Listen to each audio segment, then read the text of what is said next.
Hey, are you here? Are you right here? Are you right here, right now?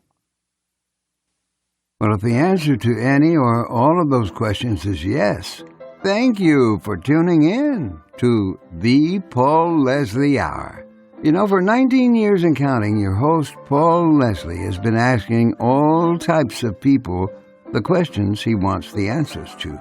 Now, this time around, the subject of the show is singer-songwriter Bob Dylan's latest book. You see, on this episode, taped November 1st, 2022, we were thrilled to welcome Alan Light. Alan's a music journalist, a book author, and radio personality. Alan Light hosts the daily music talk show Feedback on Sirius XM. He's the former editor-in-chief for the magazine Spin and Vibe. He's written many inspired words about musicians and songs, and, well, Alan Light's written some great books, too, and co-wrote one with Gregg Allman and one with Peter Frampton. Whoa! And you can check out Alan Light's recent piece in Esquire magazine. It's called Bob Dylan Isn't Done Lying to Us Just Yet. It's a review of Dylan's new book, The Philosophy of Modern Song, published by Simon & Schuster. Now, Alan Light has seen Bob Dylan in concert more than 100 times. He came on here for a book talk with Paul, all about the philosophy of modern song by Bob Dylan. I wonder what Alan will have to say. Hey, you ought to know, the Paul Leslie Hour needs your help. We're not above asking. Please subscribe on YouTube. We're trying to double our number of subscribers, and it's fast and free. And if you want to help us on our mission even more, you may visit thepaulleslie.com/support. We rely on viewers and listeners just like you, and no amount is too small or too medium or, well, you know the rest. Know what I think? I think the right thing to do is to bring out Alan Light. All those who agree, say aye. Ever coffee here? Yes. Ready to run. Shall we start rolling? Make it so. Well, ladies and gentlemen, I'm very honored to have with us Alan Light. He's a name that is not at all unfamiliar to people who are fans of music. You've seen his name in magazine articles. There's a book co-authored by Gregg Allman, My Cross to Bear. It's one of my favorites. And he's a music journalist, the host of the music show Feedback on Sirius XM. We're here to talk about the new book from Bob Dylan, The Philosophy of Modern Song. And folks, I just wanted to tell you all, Alan Light has written a piece, which you can check out. It is called Bob Dylan Isn't Done Lying to Us Just Yet, which you can check out. So, Alan Light, it's a great honor to have you with us. Sure. Thanks for having me on. Any excuse. Any excuse to talk about Bob Dylan, right. huh? I'll still take what I get. So, just to get a little bit of your personal interaction with Bob Dylan as a fan, can you tell us your early exposure to Bob Dylan? Sure. I was actually thinking about it before jumping on today, and I don't have that, what was the first time, or what was when did you find him out there? But I started listening to Dylan's records when I was very young. I guess that, first of all, he was just still such a presence in the culture growing up in the 70s that it didn't take a lot to encounter him one way or another. I had found my mom's Beatles records and was listening, maniacally to those. And I guess that it doesn't take long to get from there over to thinking about Bob Dylan. And, I don't know what age, but by 8 or 9 or so was starting to listen and beginning what was really a lifetime, we could call it obsession if we so chose. I'm 100 and some Dylan shows under my belt at this point. I think I was 12 or so the first time that I saw him on I became identified as the Budokan tour, the big band tour in '78, was the first time that I saw him, and have spent an inordinate amount of time listening and writing and thinking about this guy and his music and his writing in the years since then. I'm very curious to know, somebody who has written as much about singers, songwriters, artists, records, was there any preconceived notion that you had about this book, The Philosophy of Modern Song, before it came out? Well, you have preconceived notions with anything that Dylan does at your own risk. So that's it's a dangerous game. But obviously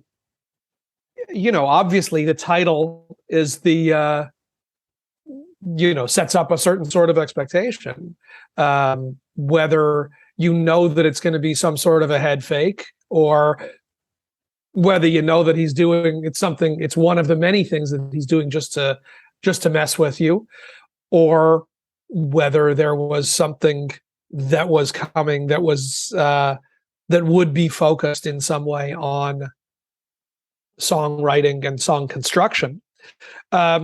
And of course, in the grand Bob Dylan tradition, it is all of those things. It is clearly intended to mess with you. It is clearly sort of a head fake. And yet it is also, sometimes brings you around to ideas and insight about songwriting, sometimes in ways that you don't expect. So as usual, the expectation doesn't exactly align with what it is that the reality turned out to be, and yet in some ways it does. Something that from reading the Esquire piece immediately struck me. We both felt that there was a real similarity in tone to these great radio shows. I don't know if you liked the Theme Time Radio Hour. Did you enjoy those? I love the Theme Time Radio Hour series, and think that there's an awful lot. I've said Dylan wrote his memoir. He wrote Chronicles, and it's a magnificent piece of writing. But in some ways, the truer autobiography of Bob Dylan is contained in the Theme Time Radio Hour episodes. I think that as he takes us through this, very personal construction of the history of American song, that gives a greater sense of who this guy is and where he comes from and what he is drawing from and what's been important to him, in ways that are, not to minimize what Chronicles was, but in ways that ultimately I think may be even sort of richer and deeper than what the book was. I think that the Theme Time Radio Hour stuff is just extraordinary. It actually got me. I spent the early days of the pandemic, re-listening to the I don't know if I got through the full 100 episodes. I might have, but those some I went back to, and certainly a lot of the jumping off point for what this new book is, whether literally or not, has its origins and its genesis in what the Theme Time approach was. And it did seem very much like the writing, like, I haven't listened to the audio version of the book yet, but as I was reading it, because like yourself, I'm pretty familiar with the radio show, right? I couldn't help but imagine Bob reading these things into a mic. Yeah, you hear those rhythms, you hear that delivery. A lot of it is written in, as a lot of the theme time scripts were written in, this kind of this sort of mid-century hard-boiled film noir jive thing that Bob has embraced.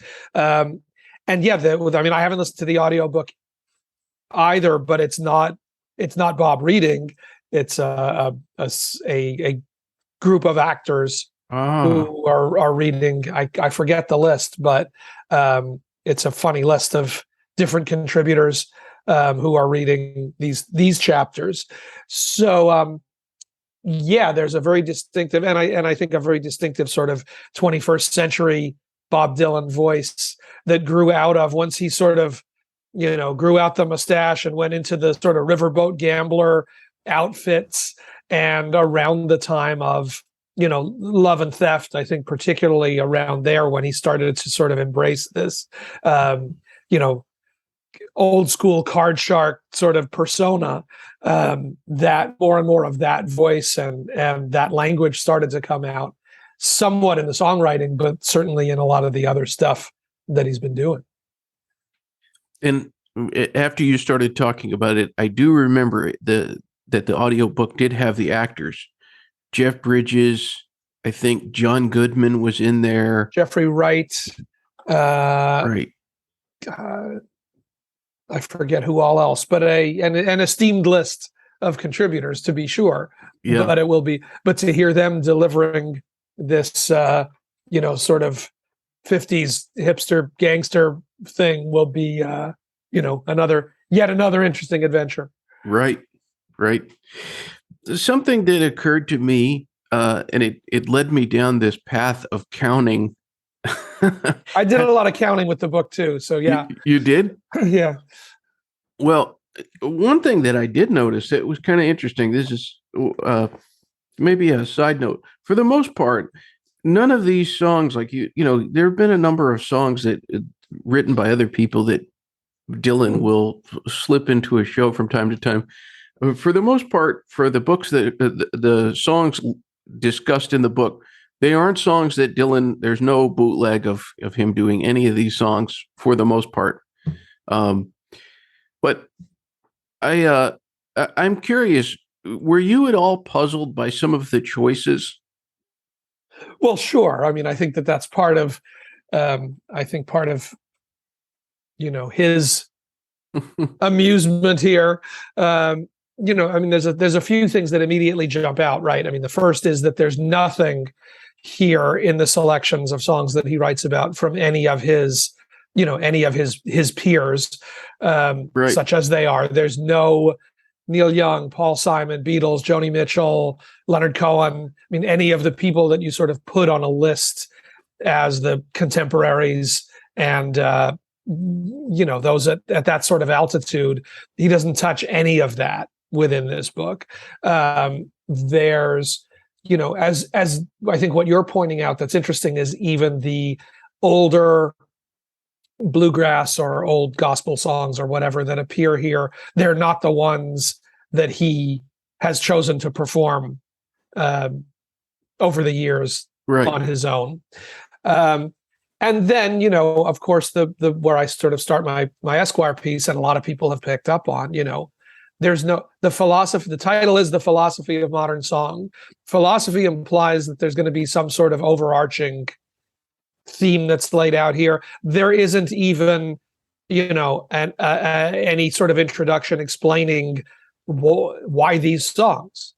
You just dive in and you're going, but there's nothing that sort of presents, here's what these selections are supposed to mean, or why I settled on these, or, there's nothing that presents, that sort of overview on what these songs are, and modern is a very relative term here. There's three recordings on here from this century. Right. One of them, probably intentionally, is actually the oldest composition that's included here, the Stephen Foster song. What's included is a 2004 recording from blues singer Alvin Youngblood Hart. Warren Zevon song and a song by the Native American songwriter and activist John Trudell are the only other things post 2000 that are on here. So, philosophy in quotes and modern song in quotes, and all of a sudden, what is it that we actually have? What is it that we're actually dealing with here? So much of the fascination just is, why are these the song? Why did he make these choices? What is this? And sometimes in some of them, he'll articulate sort of what it is that's actually, particularly special about this song, but in other cases, like, not at all. And it's an essay that he writes about, some sort of tangential issue, something that's brought up by this song, something that it makes you feel. And so what it is that this sort of kaleidoscopic overview of 20th century music adds up to, it really is left to you to sort of figure out. Very interesting stuff. He's fond of throwing the curveball. It's a knuckleball a lot of them in some of these cases, where you start off and you do not know where it is that you're going. I think it's really fascinating that most of these essays are written in the second person. Right. Most of them are addressed to you, but sometimes that you is is expressing the singer. You want to put this particular emotion across. Sometimes the you is the listener. Sometimes the you is the character within the song. But it sets up this sort of very interesting, different intimacy in how you're reading these things. And those are contrasted with more straight essays that are either more, sort of conventionally historical, stories of these songs, or some other part of history that, in some way relates to what the song is or what the song is writing about. Some of which are hilarious, some of which are, you talk about curveballs, like things that you don't know why it is that he's writing, and then it, brings it around to something that ties it into the song or the songwriter or the that history, which he did a lot of on the theme time shows as well, where sometimes the songs were the excuses. Clearly the song was chosen as the excuse to kind of tell this story that has something to do with the song. So there's a lot of different, clearly a lot of different reasons and motivations for how this all came together.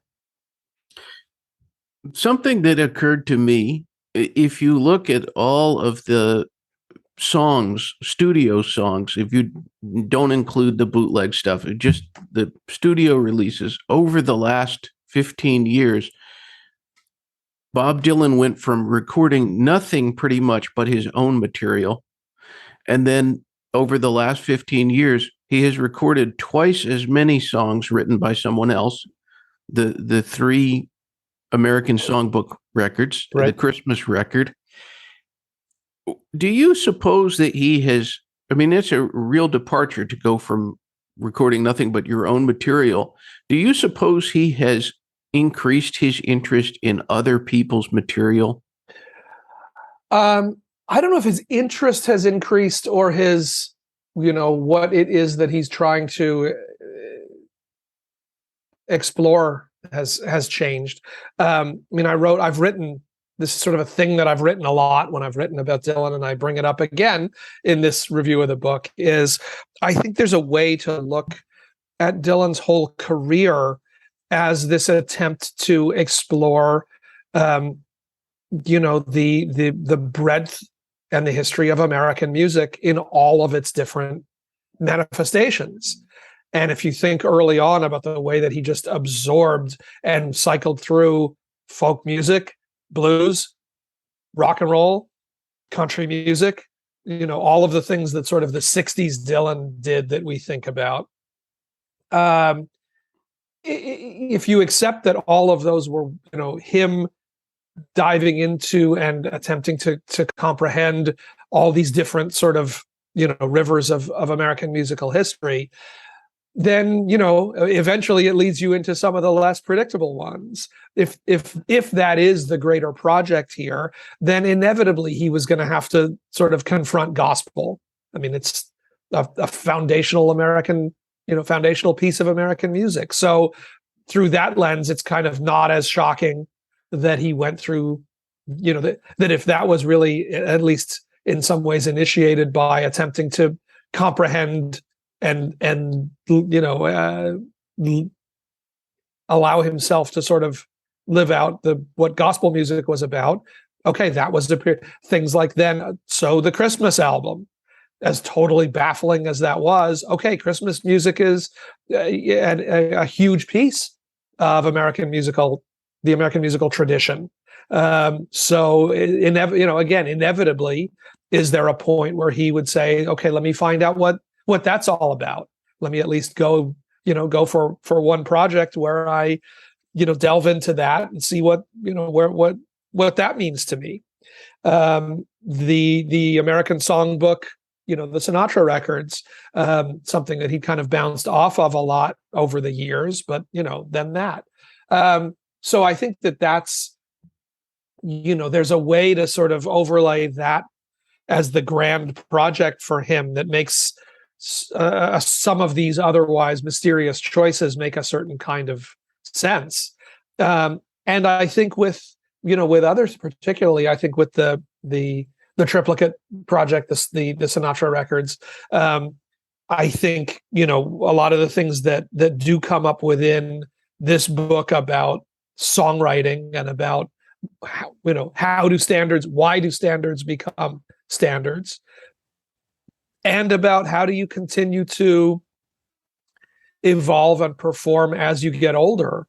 I think, certainly he thought a lot about Sinatra and about some of those singers, in that way, and just thinking sort of experientially about what it was going to mean as he went into his 70s and kept singing, and his own voice continued to change and his own relationship to material continued to change. That those were, if not models, at least examples to try to see what he could take from that. People talked about the young Dylan in the Village when he first arrived, as a sponge who was just taking in everything, and then sort of, and in some ways, I think, that hasn't ever really stopped for him, that as long as there are these other musical avenues, these other things that he hasn't fully, dived into, at some point he's going to make his way around to that. And, and again, a lot of that, if not all of that, is somewhere within these, within the covers of this book, without ever sort of literally spelling that out, just thinking about what is the range. And again, we've if you've listened to the Theme Time series sequence, you've thought about this stuff. But what is this incredible, people say the guy just knows more songs than anybody else does. And that, that remains evident as he takes on these different kinds of enterprises. So you were saying that you have seen Bob Dylan in concert some 100 times or so. So yeah, I don't know. You stop. I guess some don't stop keeping count. At a certain point, I stopped keeping count. But yes. Have you ever met him?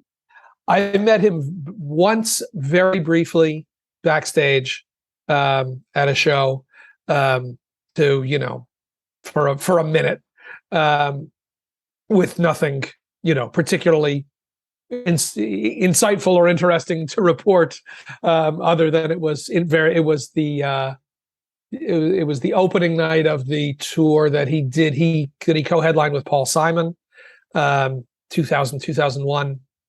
No, it must have been 2000 because it's before I got married, because he had these Bob Dylan fan club deputy marshal badges that he had printed up, and he gave me one of those, which I had in my pocket when I got married. So it would have been 99 or 2000. I think the most interesting thing was just going into the dressing room, and he was in there with his band, and I know some of the band guys a little bit, but to actually see like big legal pads with song titles written on them, where clearly they were still sitting down and putting a set list together. Just the visual of that, I think, was more interesting than anything in sort of exchanging pleasantries that we had to say. But yeah, that's the only time that I actually met him beyond looking at a stage. Well, I'm glad I asked that, not only to learn about the deputy badge in your Yes. pocket. That's cool, but also what an image, the pads with the song titles. I can see it in my mind. It's sort of like what you would think in your mind was happening, but then you see it and you're like, well, I guess that's actually, they sit down and look at the lists and figure out a thing. I guess this was still when the sets were changing night to night. Now things are pretty locked in through a tour where things don't still change that much from show to show.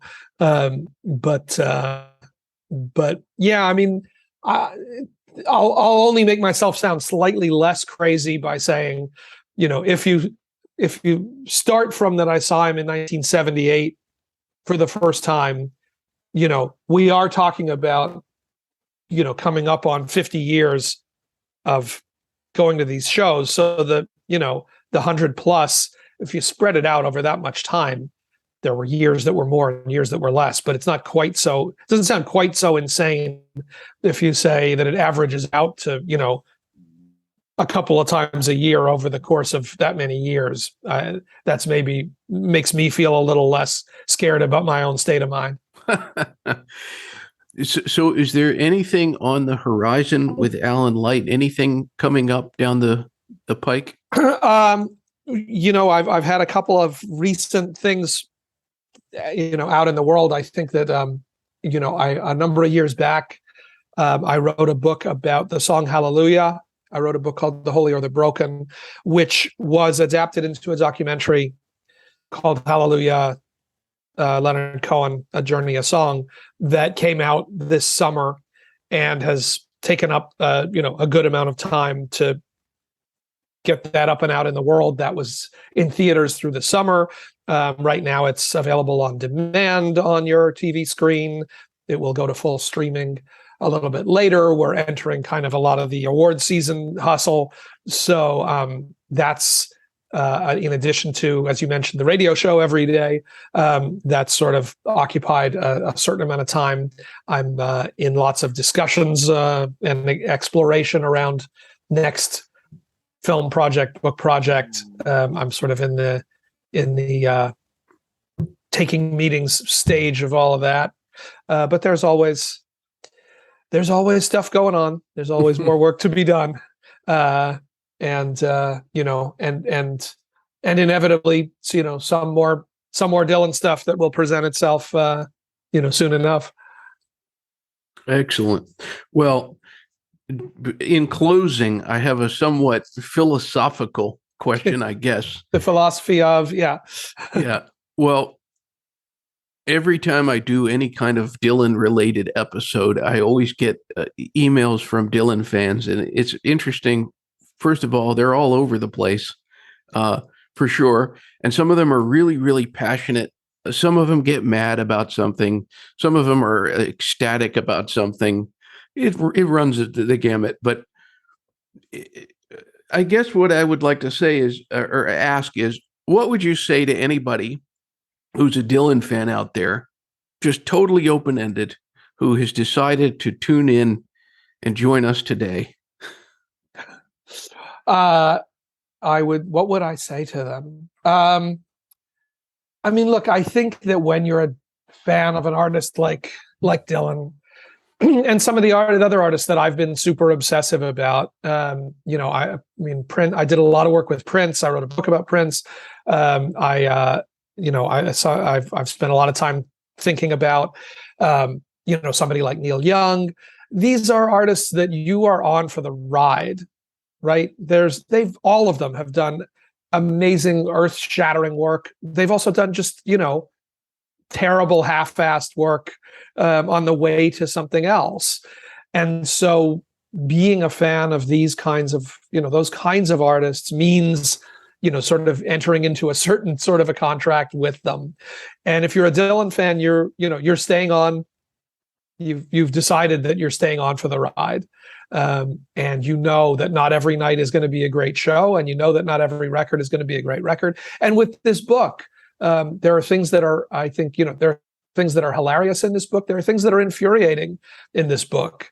I find the sort of relentless apocalyptic tone, gets a little bit tiresome after a while. I think this book, maybe like the theme time episodes, are better consumed, in smaller chunks rather than sitting down and reading it, because, every song is, and the great part of this is the passion, the intensity, the way that he feels about, he said that these songs are his religion, that this is what he believes in.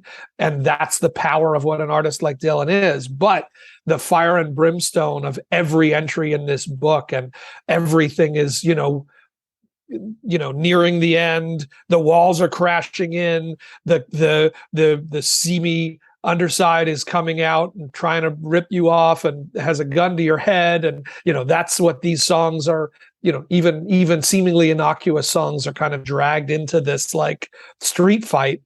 And after a while, like, it's enough. It's a little, that feels a little one note sometimes to me, like, as funny as much as some of those are played for laughs, as funny as some of them are, interestingly, he makes the point in the book about how Johnny Cash kind of got labeled as, the Prince of Darkness guy, and that people look to him for the intense and difficult things. And this was a guy who also did funny songs and road songs and, lots of lighter things. And that there was so much range in the career of this guy. Why do we just think about that one aspect of him? And that's kind of what I feel about this book a little bit is, if you're going to write about the range of modern song, whatever that means, there's a lot of different emotions that are expressed. There are a lot of different things to feel besides this kind of relentless brutality that comes through in these pages. So whatever, all of that is a way to say, I don't expect consistency. I don't expect, predictability. I don't go in with any sense of, here's what I think I'm going to get from Dylan. And I think for fans, the giving him that latitude is what, is what's given us the peaks, is what's given us the rewards. Again, I feel like fans aren't the ones that I need to say, check your expectations, because that's what it is to be a Dylan fan. The harder thing is, what do you say to the casual fans? What do you say, to a college kid who just discovered Dylan and who asks, well, should I go to a show? It's expensive and it's hard to get tickets. And that is a complicated answer, right? Because you should go because it might be transcendent. You might get an amazing performance. You're not going to hear him sing any of the songs that you want to hear him sing.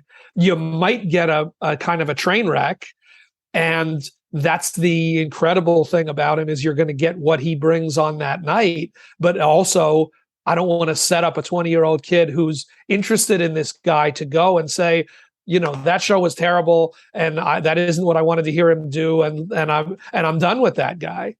So how to calibrate the expectations and the right way for newer fans, younger fans, more casual fans. Those instructions are harder than what you say to the hardcore. The hardcore know what it is that they're in for, and to them, other than just let the guy breathe and do his work, that's that they know what's they know how this goes. The other ones, you want to allow to really understand what the contributions are, what the amazing work was and continues to be, without kind of setting them up to fail. So that's a long way around not answering that question. But it was good. It was good. Expect the unexpected. Whatever Dylan puts out or whatever show it is, just go in and experience it. Yeah, it's all part of, again, that's what we love, right? That it's not scripted, that it's not that it's you're not getting the same show night to night, you're not getting the same statements one after another.